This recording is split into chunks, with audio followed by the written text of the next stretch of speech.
ರಾಜ್ಯದಲ್ಲಿ ಹೃದಯಾಘಾತದಿಂದ ಸಾವಿನ ಪ್ರಮಾಣ ಬಹಳಷ್ಟು ಏರಿಕೆಯಾಗ್ತಾ ಇದೆ. ಇದೀಗ ಹೃದಯಾಘಾತದಿಂದ ಶಾಲಾ ವಿದ್ಯಾರ್ಥಿ ಸಾವನ್ನಪ್ಪಿರುವಂತಹ ಘಟನೆ ನಡೆದಿದೆ.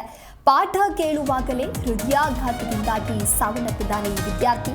4ನೇ ತರಗತಿ ವಿದ್ಯಾರ್ಥಿಗೆ ದಿಢೀರ್ ಹೃದಯಾಘಾತ ಆಗಿರುವಂಥದ್ದು ಗುಂಡ್ಲುಪೇಟೆಯ ಸರ್ಕಾರಿ ಪ್ರಾಥಮಿಕ ಶಾಲೆಯಲ್ಲಿ ನಡೆದಿರುವಂತಹ ಘಟನೆ ಇದು.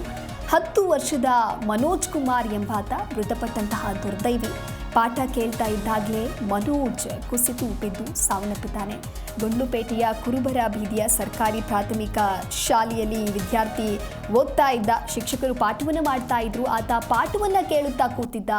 ಆ ಸಂದರ್ಭದಲ್ಲಿ ದಿಢೀರಾಗಿ ಈತ ಕುಸಿದು ಬೀಳ್ತಾನೆ. ಫೋಟೋದಲ್ಲಿ ನೀವು ನೋಡ್ತಾ ಇದ್ದೀರಾ. ಆತನ ಹೆಸರು ಮನೋಜ್ ಅಂತ ಹೇಳಿ. ಆ ಮನೋಜ್ 10 ವರ್ಷದ ವಿದ್ಯಾರ್ಥಿ ಮೃತಪಟ್ಟಂತಹ ದುರ್ದೈವಿ. ಚಾಮರಾಜನಗರ ಜಿಲ್ಲೆಯ ಗುಂಡ್ಲುಪೇಟೆ ತಾಲೂಕಿನ ಕುರುಬರ ಬೀದಿಯಲ್ಲಿ ನಡೆದಿರುವಂತಹ ಘಟನೆ ಇದು. ಇನ್ನು ಹೃದಯಾಘಾತದಿಂದ ಮಕ್ಕಳಿಗೂ ಕೂಡ ಎಫೆಕ್ಟ್ ಆಗ್ತಾ ಇದೆ. ಅಷ್ಟೇ ಅಲ್ಲ, ಯುವ ಜನತೆ, ವೃದ್ಧರು ಕೂಡ ಸಾವನ್ನಪ್ಪಿರ್ತಕ್ಕಂತಹ ಪ್ರಕರಣಗಳು ಹೆಚ್ಚಾಗ್ತಾ ಇದೆ.